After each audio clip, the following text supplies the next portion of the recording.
पाठ 15 यूसुफ।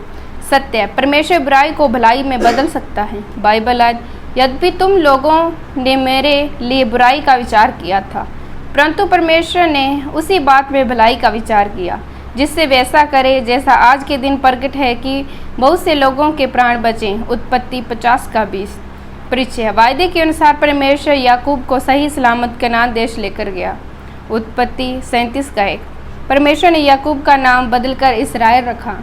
याकूब के वंशज जो इसराइली कहलाते हैं, उन्हीं के द्वारा इसराइल देश का नाम निकला। परमेश्वर ने कनान देश को अब्राहम के वंशों को देने का वायदा किया, और परमेश्वर ने अब्राहम से कहा कि उसके वंशज 400 वर्ष तक दूसरे देश में परदेशी होकर गुलामी करेंगे। उत्पत्ति 15:13। जो भी परमेश्वर से कहता है वही होता है। यूसुफ की कहानी में बताएंगे, क्योंकि अब्राहम के वंशज परदेशी देश की ओर गए और वहां गुलाम बन गए।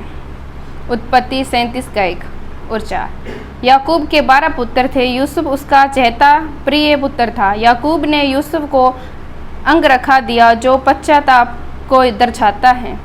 यूसुफ के भाई उससे जलते और घृणा करते थे। उत्पत्ति 37:5 और 17। परमेश्वर ने यूसुफ से सपने में कहा कि वे एक दिन अपने घर का अधिकारी होगा। परमेश्वर आने वाले कल को हमारे बारे में सब कुछ जानता है। एक दिन याकूब ने यूसुफ को उसके भाइयों को देखने को भेजा। उत्पत्ति 37:18 और 28। उसके भाइयों ने यूसुफ को सूखे हुए कुएं में डाल दिया और बाद में उसे मार्ग में आ रहे व्यापारियों को बेच दिया, जिन्होंने उसे मिस्रियों के यहाँ पहुँचा दिया। उत्पत्ति 29:1। जब व्यापारी मिस्र देश में पहुँचे, उन्होंने यूसुफ को पोतीपर, जो कि राजा का अधिकारी था, बेच दिया। यूसुफ राजा के अधिकारी के घर देखरेख करने के लिए ठहराया गया। पोतीपर की पत्नी ने यूसुफ पर झूठा आरोप लगाया कि यूसुफ ने उसके साथ व्यभिचार करने की कोशिश की। यूसुफ को जेल में डाल दिया गया। उत्पत्ति 41:14 और 33। राजा ने यूसुफ के साथ बंधे व्यक्ति से सुना कि यूसुफ बुद्धिमान है और वह सपने का अनुवाद कर सकता है। राजा ने यूसुफ को सपने का अनुवाद करने के लिए जेल से मुक्त कर दिया और उसने उसके अनुवाद का पर विश्वास किया। राजा ने यूसुफ को अकाल के दिन के लिए भोजन इकट्ठा करने के लिए अधिकारी ठहराया। उत्पत्ति 41:46। परमेश्वर ने यूसुफ को भोजन की मात्रा के अनुसार इकट्ठा करने के लिए बुद्धि प्रदान की। उत्पत्ति 45:3 से 11। यूसुफ जानता था कि परमेश्वर ने उसके भाइयों की बुरी मनसा का उपयोग उसके अधिकारी बनने और उसके द्वारा बहुत से लोगों को प्राण बचाने के लिए किया है। परमेश्वर ने यूसुफ को चुने हुओं परिवार को बचाने के लिए, जिसके द्वारा छुटकारा देने वाले का जन्म होगा, उपयोग किया। यूसुफ ने अपने परिवार को अकाल के दौरान मिस्र देश में आने के लिए कहा, ताकि वे उनका भरण पोषण कर सकें।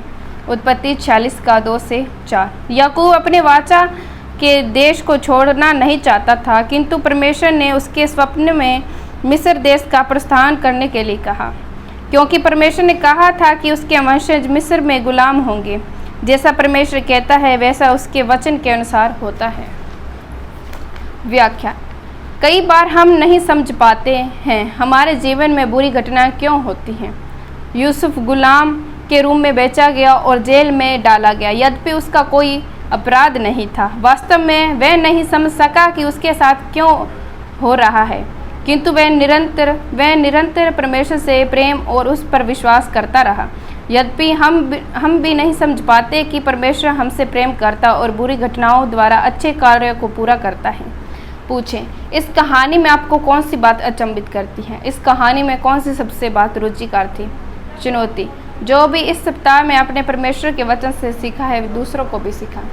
अगर आप प्रार्थना कराना चाहते हैं और वचन के बारे में और जानकारी प्राप्त करना चाहते हैं, तो नीचे दिए गए नंबर में से कॉन्टैक्ट करें। हालेलुया, आमीन।